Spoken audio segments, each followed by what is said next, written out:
early 20s, I was in a movie with Sidney Poitier. It was 1970, and civil rights was very active, and so we say a very hot issue, particularly in the South. And Sidney Poitier did a series of movies where he played a black sheriff in a small southern town. This was one of those movies. And I had a very small part, but I was typecast. When I got the script, the name of my character was The White Boy. Oh, boy. But a casting director somehow stereotyped me as a southern white boy in the middle of civil rights time in the South. You know, it's sort of funny looking back at that now, but in real life, labeling such as that is not funny. When you label someone in your mind, you immediately typecast them. You put them into a preconceived box. Where does your mind go when I use the word homeless, mentally ill, bipolar? Just to name a few. I'd like to take you back to June 23rd, 2014. I won't say 19. June 23rd, 2014. I'm in San Francisco with my son, who's a resident of that city. We had just arrived into a neighborhood known as Soma, or the South of Market Street district. We had just gotten off the number 12 Muni bus. The sky was cold and gray.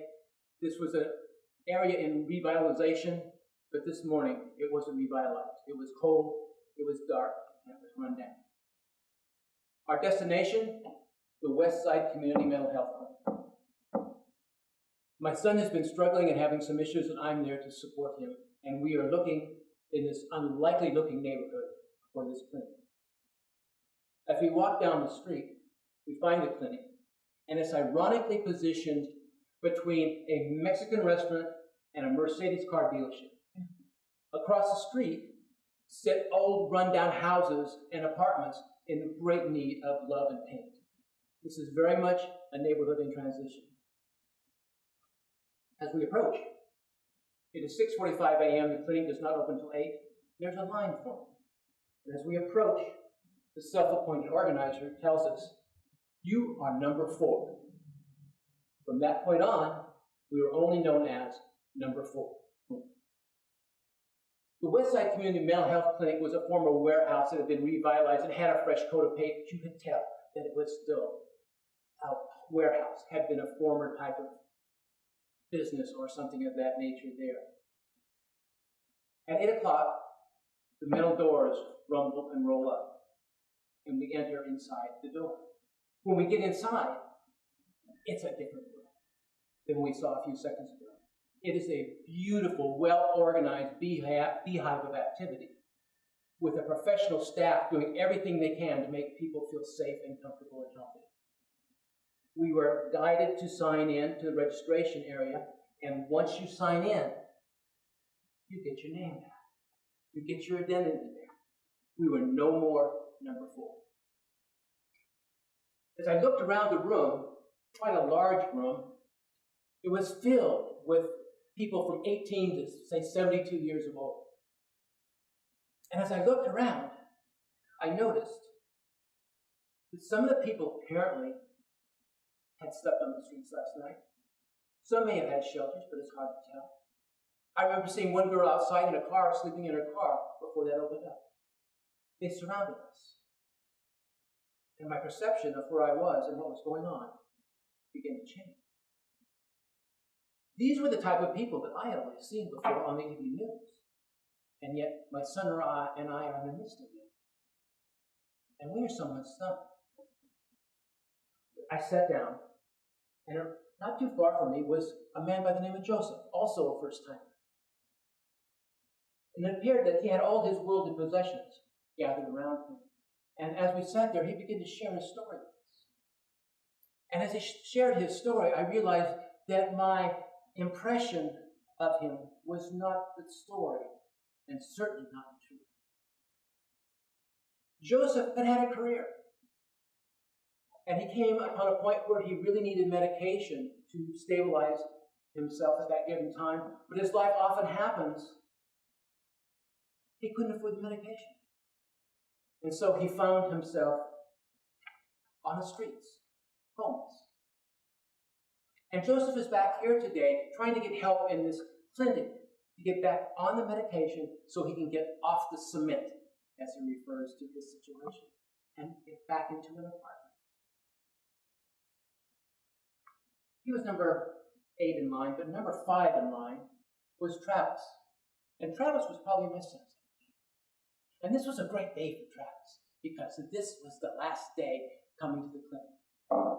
He had been coming here regularly, and the professional staff had helped him, and he got a phone call from his mother in Ohio and said he could come home.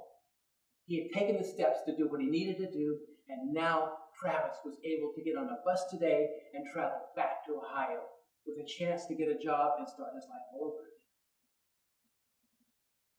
As I looked around the room, there were 40 or more stories like this. People who had fallen on hard times. People, until that point, I only saw as labels.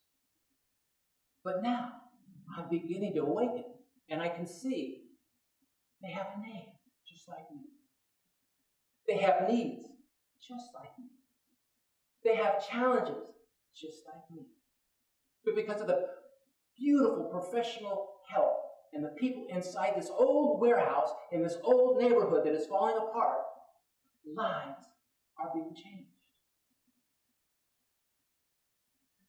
From that point on, I realized no more typecasting, no more stereotyping, no more labeling. I'd like to share with you a story of another man with a label. His name is James Howard. Let me describe James to you. When I first met James Howard, he was in a state hospital. Second descriptor, he was black.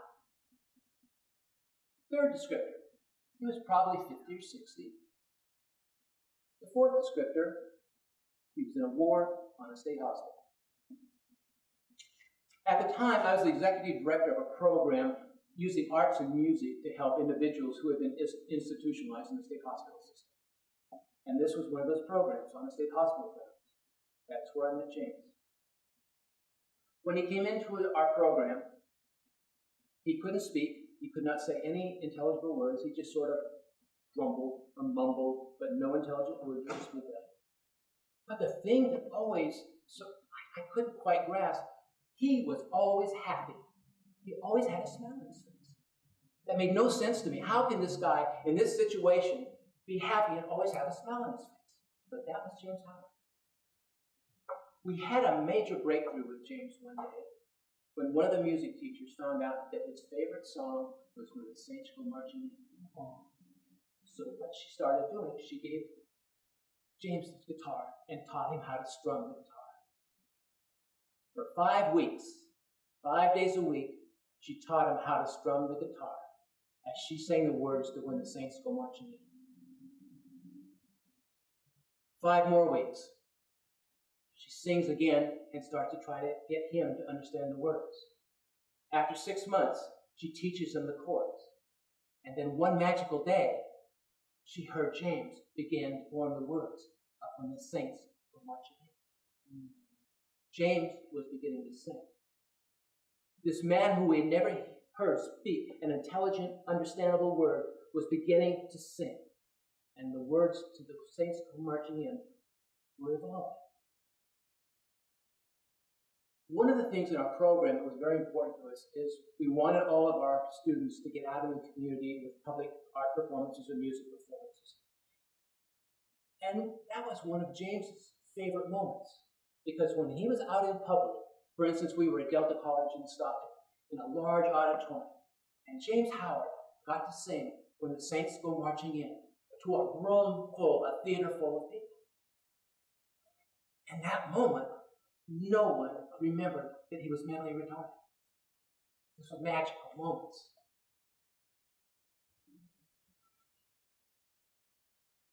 tragically, all that ended. James had a massive heart attack and died. We were devastated. We were just devastated. And so there was a memorial service being held a couple of blocks from our facility. On that particular day, we gathered together the students and the staff, and we left the grounds of the state hospital to the outside world. I'm sure we turned a lot of heads when people saw us walking, hobbling, and rolling in wheelchairs down the street to the funeral home. When we entered, we were sort of all sitting there in stunned silence. And then out the back corner, in a scratchy voice, we heard, "Oh, when the saints, oh, when the saints, oh, when the saints go marching in." And then one by one, more voices joined until that whole room was filled with harmonious joy. James was being honored in that moment for the person he truly was.